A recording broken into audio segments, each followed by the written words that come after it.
Saya mau nanya Pak Ustadz, saya kerja di hotel, saya sering nerima uang dari tamu, tip, apa hukumnya? Kalau banyak halal. Soalnya hotel tidak syariah Pak Ustadz.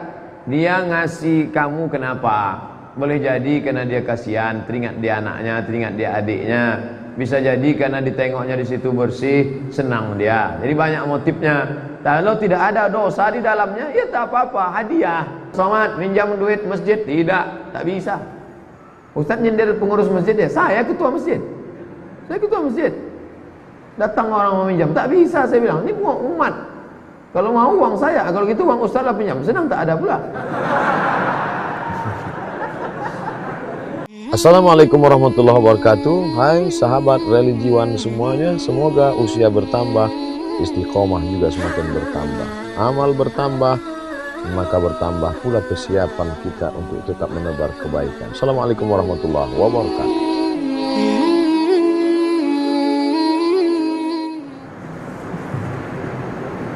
Saya mau bertanya, bagaimana cara menghadapi komentar orang sahabat kita sendiri tentang hijrah kita? Karena mereka berkomentar buruk, bahkan tak mendukung hijrah kita. Anjing menggonggong kapilah berlari.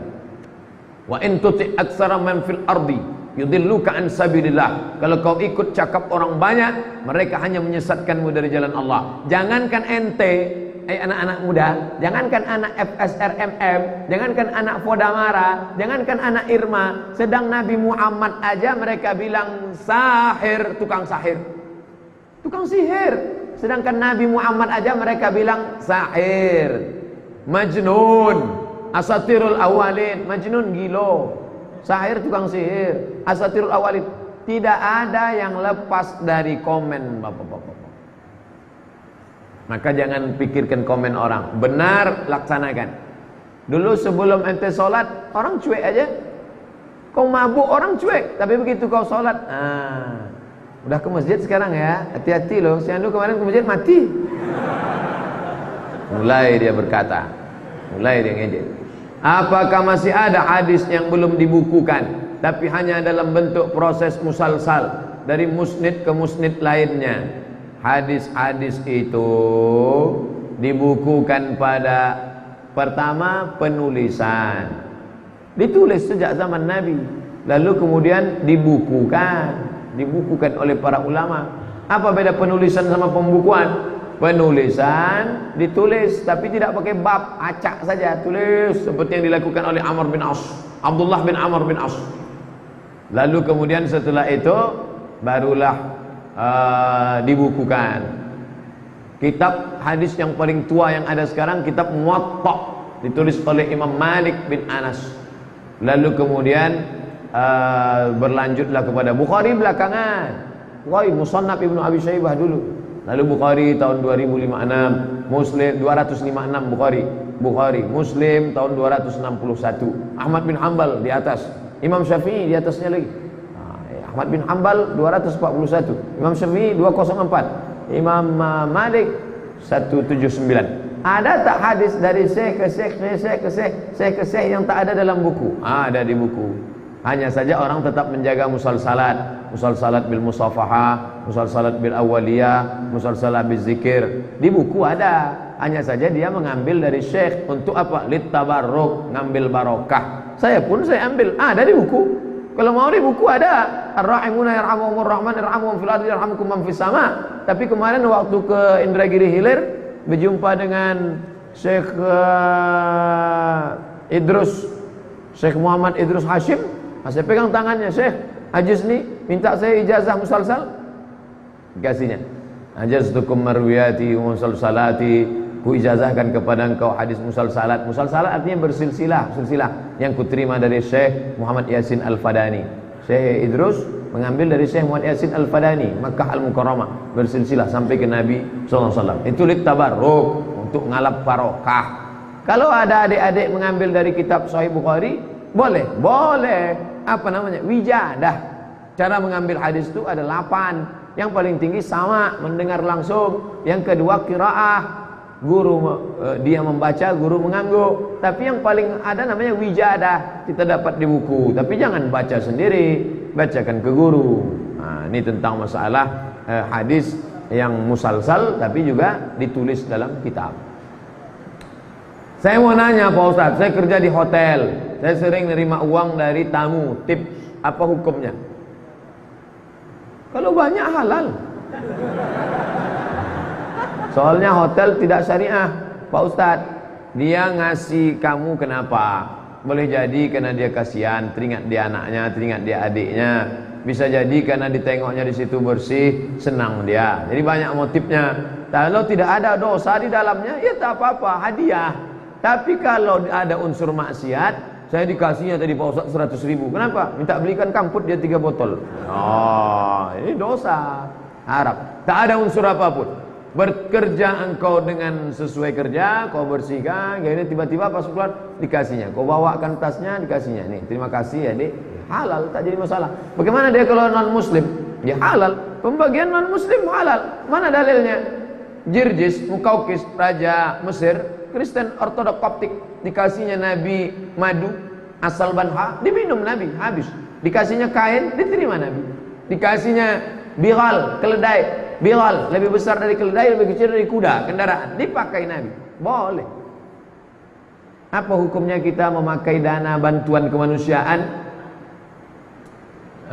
dengan waktu sebentar? Sebentarnya ini tak tahan. Karena kita lagi mepet betul, sangat membutuhkan uang itu. Kita mengembalikannya dalam waktu yang tak lama, tak bisa. Kenapa? Karena ini milik kemanusiaan. Kalau sempat dana-dana dinas sosial dipakai, dinas sosial Pemprov Provinsi Riau itu milik 6,5 juta penduduk Riau. Sebentar aja Pak Ustadz. Siapa bilang sebentar? Nyawa lebih sebentar lagi. Begitu kau pakai tak tulis mati, ahli waris tak tahu kemana mau dikembalikan. Oh, itu minta izinnya ke 6 juta, 6,5 juta. Saya mau minta maaf kepada bapak seramai ini aja, bingung mencarinya di akhirat padang mahsyar. Padang panjang aja payah jumpa, apalagi padang mahsyar. Mana mencari dia di akhirat? Makanya masalah duit, masalah administrasi keuangan dalam Quran paling detail. Buka Al-Baqarah 282 ya ayyuhalladzina amanu, ayo orang beriman, idza tadayantum bidainin, kalau kalian menjalin utang piutang ila ajalin musamma, sampai batas tempat tubuh, tulis. Payah kita mencarinya. Jangan coba pakai duit umat. Kalau mau perlu betul, datang minta. Ustadz Somad minjam duit masjid, tidak, tak bisa. Ustadz nyindir pengurus masjid ya, saya ketua masjid. Saya ketua masjid. Datang orang mau minjam, tak bisa, saya bilang, ini uang umat. Kalau mau uang saya, kalau gitu uang ustaz lah pinjam, senang tak ada pula. Ustaz Abdul Somad, ana mau bertanya, apakah rusak tauhid ana kalau ana mengatakan kepada akhwat untuk mau menunggu dia sampai siap? So sweet. Soalnya sebelumnya ana mencoba mengajak seorang akhwat berta'aruf, namun setelah akhwat tersebut menanyakan kepada orang tuanya tak memberikan restu dengan alasan akhwat tersebut baru selesai wisuda. Ada bagusnya kalau dia bekerja dulu. Apakah artinya di sini ana menjadikan atau menduakan Allah? Sebabnya saya berkeinginan cuma akhwat tersebut yang saya harapkan, karena agamanya bagus dan acara. Ini kan banyak ceritanya nih.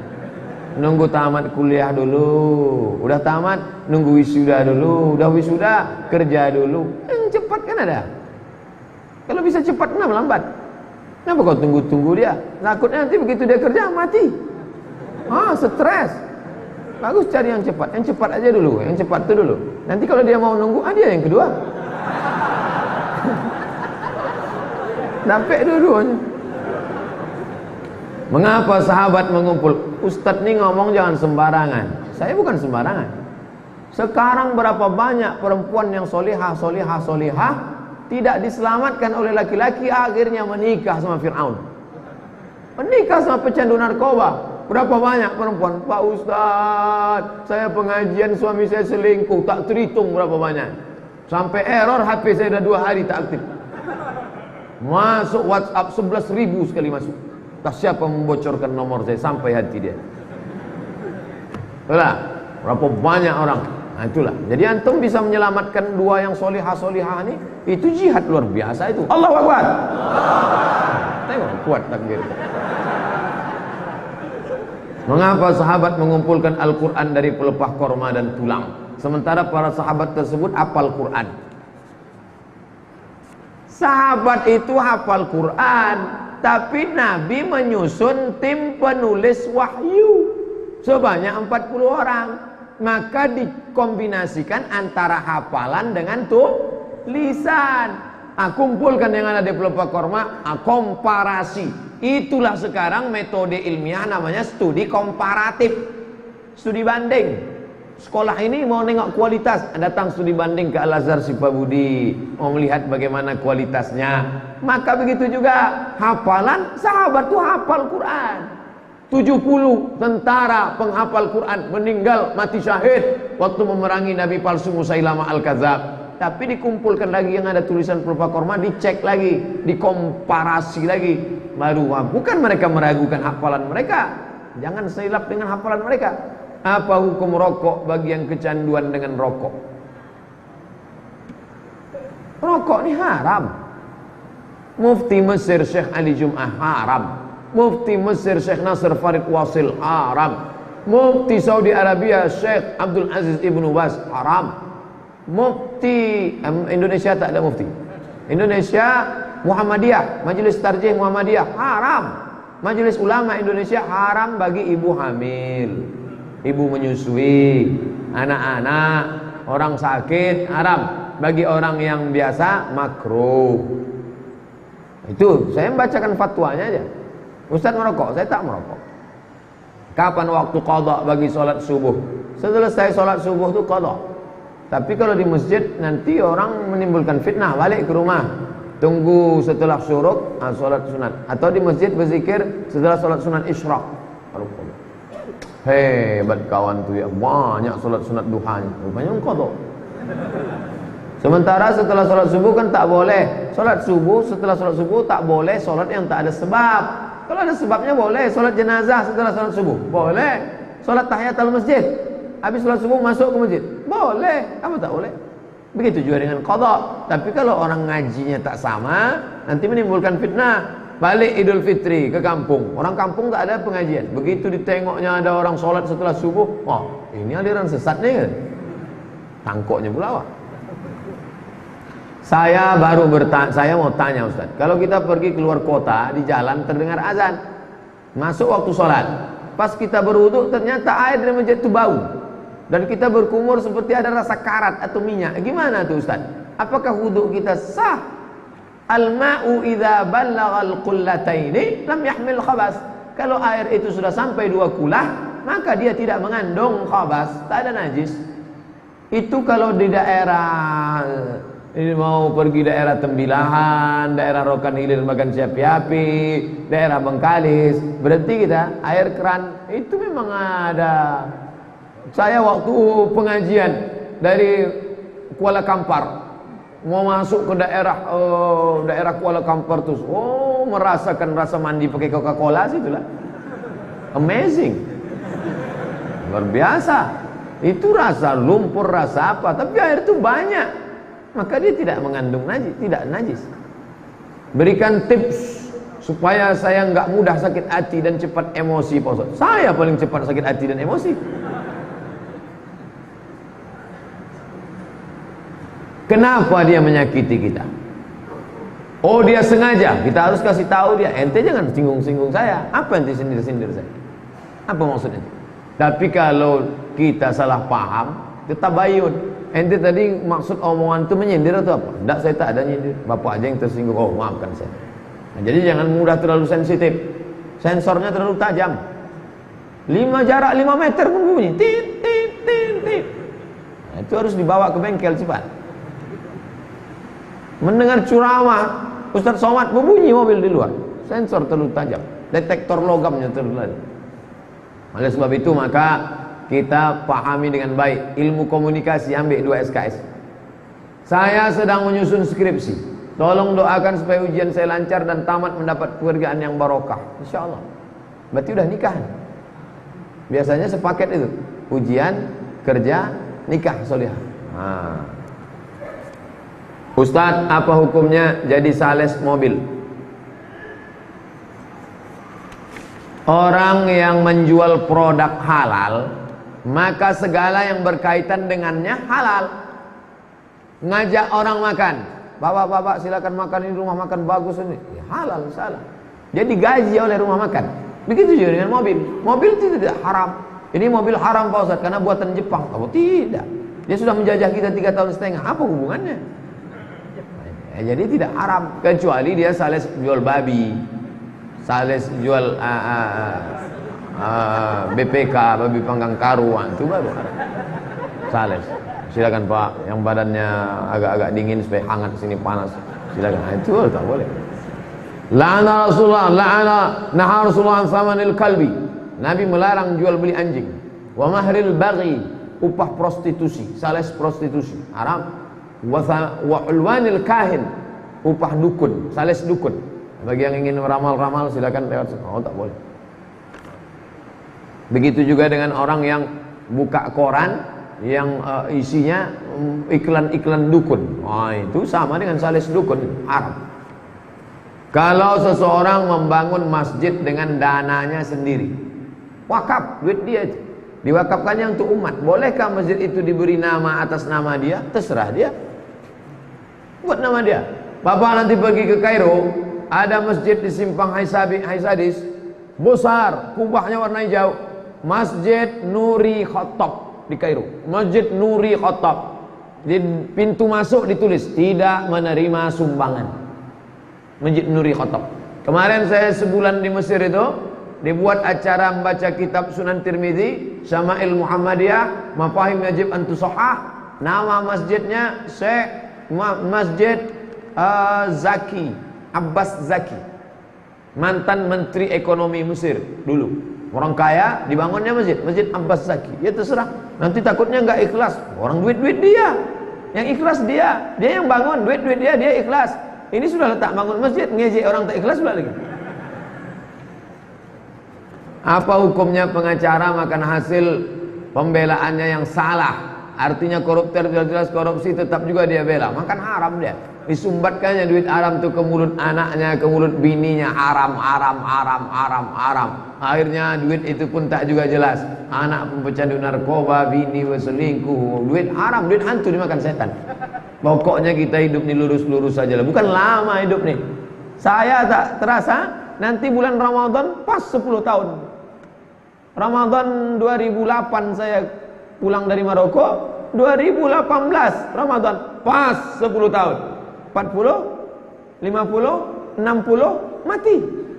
Kok sampai pula? Bukan lama hidup nih. Dia ambil haram. Bukan lama menikmati hidup ini. La ilaha illallah. Berapa banyak orang mengumpulkan duit haram, dia pun tak sempat menikmatinya. Akhirnya siapa ngambil? Bininya. Nikah bini sama berondong. Habis. Apa yang dikejar hidup ini?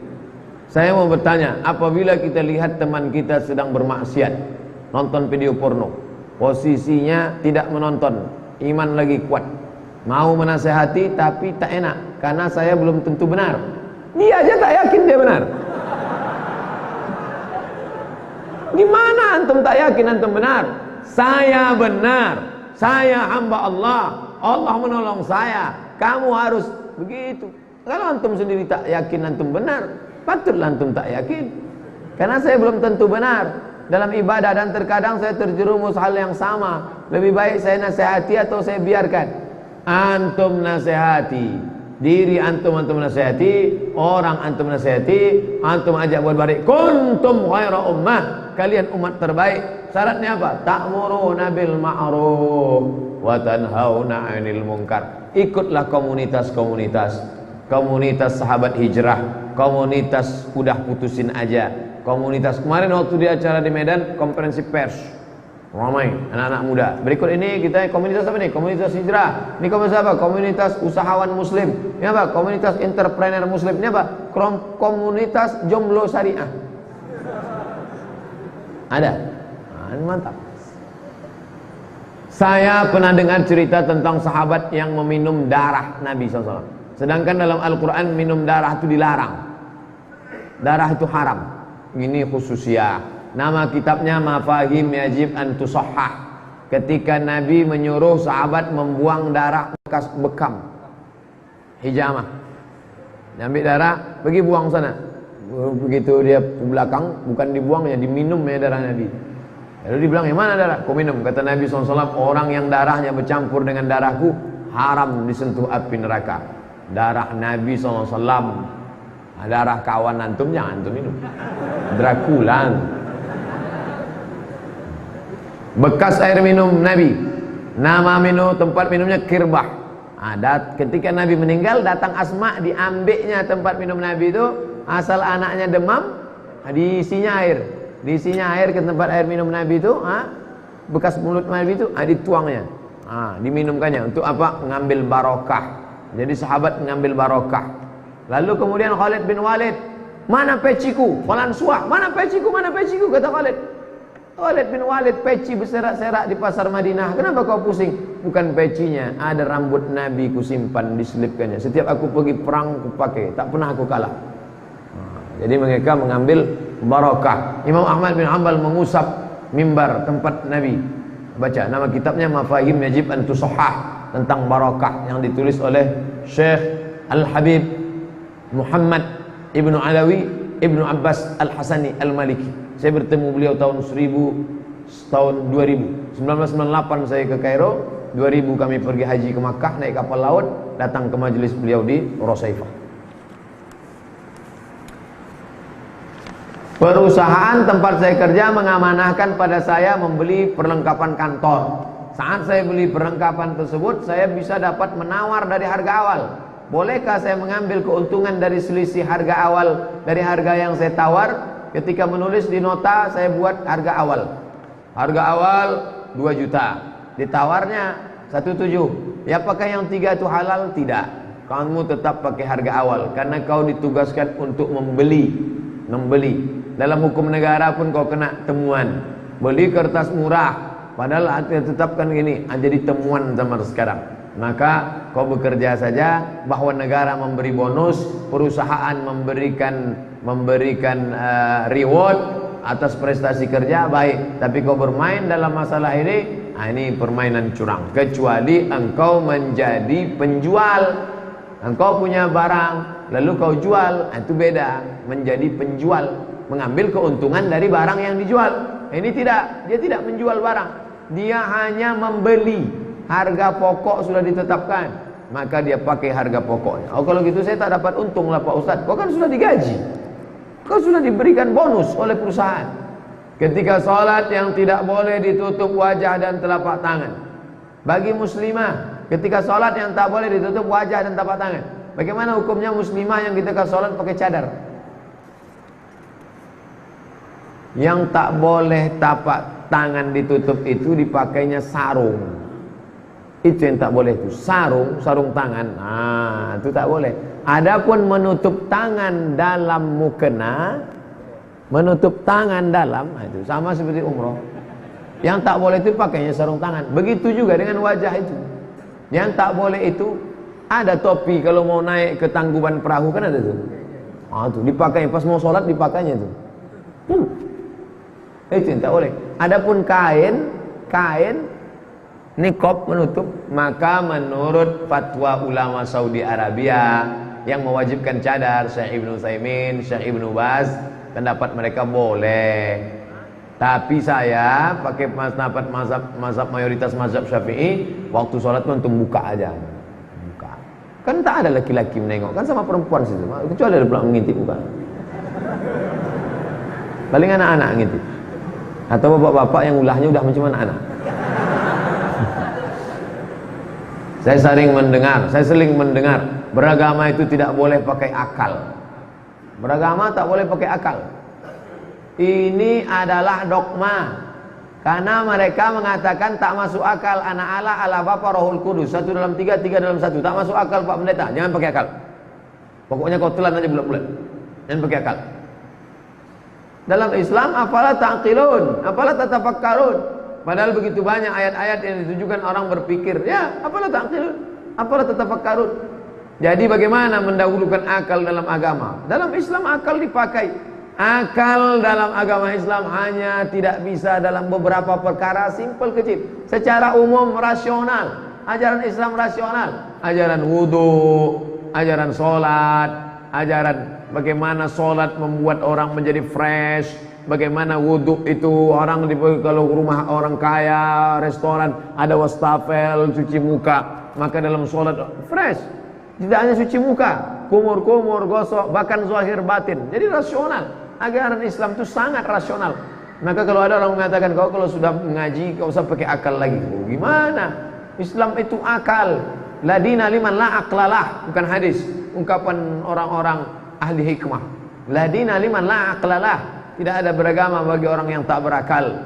Tapi bukan hadis, ungkapan. Oleh sebab itu maka dalam Islam akal dipakai. Hanya ada beberapa perkara yang tak bisa pakai akal. Bukan banyak, bukan semua agama ini tak harus pakai akal. Akal ketemu dengan ayat, lahirlah tafsir. Akal ketemu dengan hadis, lahirlah syarah. Akal ketemu dengan ayat-ayat hukum, lahirlah fikih, halal, haram, makruh, mubah. Kalau tidak pakai akal gimana mengharamkan bir? Mana ada ayat Quran? Ya ayyuhalladzina amanu bir. Mana ada? Lalu bagaimana cara pengharaman bir? Dikiaskan ke khamar. Pakai apa? Akal, kias. Sesuatu yang sudah ada hukumnya khamar, sesuatu yang belum ada hukumnya bir. Pakai akal. Mengkiaskan sesuatu yang belum ada hukumnya kepada sesuatu yang sudah ada hukumnya dengan melihat titik persamaan di antara keduanya, maka hukum ini menghilangkan akal. Khamar, cairan anggur menghilangkan akal, maka semua yang mirip macam cairan anggur menghilangkan akal, haram. Pakai apa? Akal. Makanya Imam Mujtahid itu akalnya luar biasa. Imam Hanafi itu ahli ra'i akal, rasionalis, akal. Tapi bedanya Islam wahyu di atas, akal nomor 2. Kalau Mu'tazilah akal di atas, wahyu nomor 2. Ahlus Sunnah wal Jamaah dah, akal nomor 2, wahyu di atas. Kalau berbenturan wahyu dengan akal, campakkan akal pakai wahyu. Wallahu a'lam bishawab.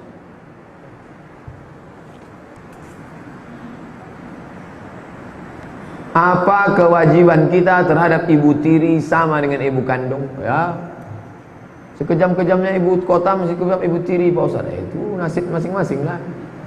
Setelah ibumu meninggal, maka ibu tirimu itulah yang menjaga ayahmu. Dan kalau ayahmu meninggal, kau tak boleh nikahi ibu tirimu itu, karena sudah nikahi bapakmu. Oleh sebab itu dia seperti ibumu. Ini banyak orang setelah emaknya meninggal, bapaknya dilarangnya kawin. Ayah, setelah mama tiada, ayah silakan terbang mau ke Surabaya, ada kakak, mau ke Singapura, ada abang, mau ke Jakarta, silakan. Apa kata bapaknya? Kalian kemana aku terbang saja kalian pikirkan, kemana aku hinggap kalian tak pikirkan. Maka yang paling layak baik adalah kawan saya ketika neneknya meninggal, maka ibunya, kawan saya punya kakek, anak ibunya nih anak kakeknya. Ketika mbah perempuannya meninggal, maka ibunya mencarikan perempuan untuk menikah dengan ayahnya supaya ayahnya itu terjaga zahir dan batin.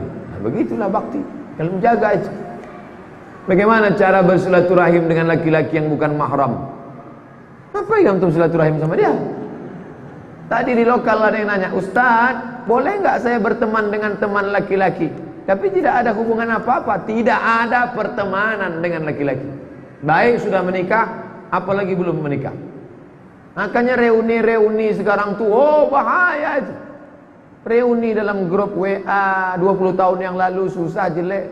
Sekarang ini punya kata CLBK, cinta lama bersemi kembali, selingkuh. Luar biasa zaman sekarang ini. Oleh sebab itu hindari. La tattabi'u khutuwati syaitan. Jangan ikut langkah-langkah setan. Setan tidak pernah mengajak ayo berzina. Nah, apa kata setan? Cari nomornya. Apa kata setan? Buat janjian. Apa kata setan? Ajak makan siang. Apa kata setan? Curhat agak sekali 2 kali. Hati-hati jebakan setan. Lebih hebat dari jebakan Batman. Sedangkan menatap dan berkumpul dengan laki-laki itu dilarang. Tidak ada pertemanan. Teman tapi mesra, tak ada itu. Rusak. Ustaz tak punya teman perempuan, tak ada. Kemarin saya ke Madrasah Sanawiyah, apa kesan mereka? Somad, dulu waktu kita sama-sama Sanawiyah, satu pun tak ada di lokal ni perempuan yang pernah ngomong sama ente. Iya, saya bilang. Sampai sekarang, sampai sekarang. Tapi ada juga yang orang ngomong, itu yang berani yang ngomong. Pakai kertas aja ngomong. Saya usaha sablon, kaos. Tulisan apa saja yang tidak boleh dibawa masuk ke dalam kamar mandi? Lafaz Asmaul Husna, Ya Rahman, Ya Rahim, Ya Malik, Ya Qudus. Muhammad SAW. Pokoknya jangan antum pakai yang Arab. Oh, tulisan Arab ini tak boleh, Pak Ustaz. Mamnu'ut tadkhin, boleh. Mamnu'ut tadkhin artinya dilarang merokok.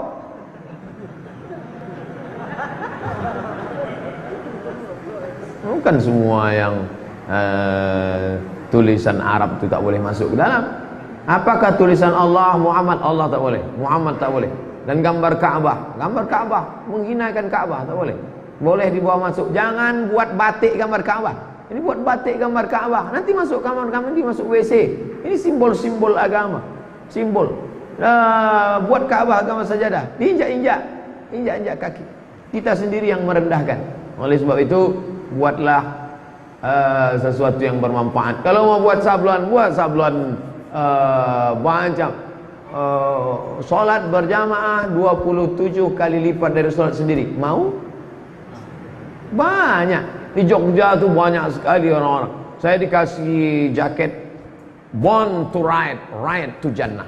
Mantap itu. Gerakan subuh berjamaah. Itu. Solatlah sebelum Anda disolatkan. Tapi orang tak peduli. Sudah dekat mati, solatlah. Kata-katanya tajam. Dulu merokok dapat menyebabkan impotensi jantung. Orang tak peduli. Sekarang kata-katanya pedas. Merokok membunuh. Kabarnya nanti mau dirubah lagi. Matilah kau. Tajam kata-kata. Terima kasih segala perhatian. Mohon maaf segala kesilapan. Ala hadhihi niyah wa kulli niyatin salihah. Al-Fatihah. A'udzubillahi minasyaitonir rajim. Bismillahirrahmanirrahim. Alhamdulillahirabbil alamin. Ar-Rahmanir Rahim. Malik yaumiddin. Iyyaka na'budu wa iyyaka nasta'in. Ihdinas siratal mustaqim. Siratal ladzina an'amta 'alaihim ghairil maghdubi 'alaihim waladdallin. Amin. Allahumma 'allimna ma yanfa'una, ajarkan kami ilmu yang bermanfaat buat kami ya Allah. Wanfa'na bima 'allamtana, ilmu yang sudah kau ajarkan bagi kami bermanfaatlah untuk kehidupan kami ya Allah. Allahumma barik lana fi amwalina, berikan berkah pada harta yang kau titipkan pada kami.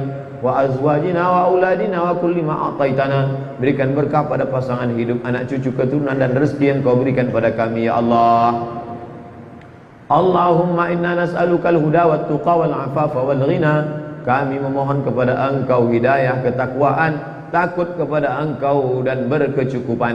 Allahumma aghnina bihalalika an haramik, cukupkan kami dengan yang halal sehingga kami terpelihara dari yang haram. La tada'lana dzamban illa ghafarta, segala dosa kami ampunkan ya Allah. Wala aiban illa satarta, segala aib kami tutupi ya Allah. Wala mumtahinan illa najahta, yang akan kuliah selesai, yang akan wisuda, yang akan mencari kerja, maka luluskan, mudahkan baginya ya Allah. Wala aziban illa zawajta, yang akan menikah, mudahkan urusan pernikahannya ya Allah. Wala raghiban illa anjabta, yang sudah menikah maka berikan anak yang saleh dan salihah ya Allah. Wala maridan illa syafaitah, yang sakit angkat penyakitnya, berikan kesembuhan yang segera ya Allah. Wala mayyitan illa rahimtah, yang mati meninggal dunia curahkan rahmat ampunan kasih sayangmu ya Allah. Allahumma anzilir rahmata wassalamata wal barakata ala hadhil jamaah, turunkan kerahmatan, keselamatan, keberkahan kepada seluruh jamaah yang hadir ini ya Allah. Rabbana atina fid dunya hasanah wa fil akhirati hasanah wa qina adzabannar. Wa sallallahu ala sayyidina wa maulana Muhammad wa ala alihi wa sahbihi wa sallam walhamdulillahi rabbil alamin.